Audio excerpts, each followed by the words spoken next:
Good morning everyone. তো breakfast বানাই সকাল সকাল, আর ব্রেকফাস্ট বানাইতে বানাইতে তোরা গফ হরে।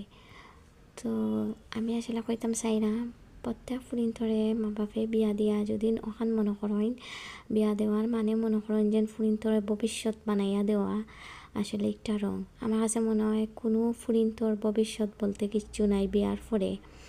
আর যদি কোনো মা বাপর ওখান মনে করিয়া দেন তে আসলে এগু একবারে রং ইলান করা আসলে ইলান মনে করিয়া দেওয়া ঠিক নাই। কারণ হয়েছে গিয়া ভবিষ্যৎ যদি যদি মা বাপর ইচ্ছা থাকে ভবিষ্যৎ ফুরিন্তর করা বালা এডুকেশন দো পড়ালেখা করা আর যদি এর থেকে যদি ছোটো থাকতে অল্প বয়সে বিয়া দিলেই তাই চাও তাইলে নিজে বাপ মায়েও ভবিষ্যৎ বানাইয়া দিতে পারেন। মানে কইতাম চাইলাম নিজের সম্পদটাকে কিছু ফুরির নামে দেওয়া ওটা হচ্ছে মেইন ভবিষ্যৎ। অন্যে যেন ভবিষ্যৎ বানাইয়া দিলাইব আর বিয়া দিয়া আনলে ভবিষ্যৎ ওই যাব, আসলে এগুলো একবারে ভুল ধারণা আমার একই মতে।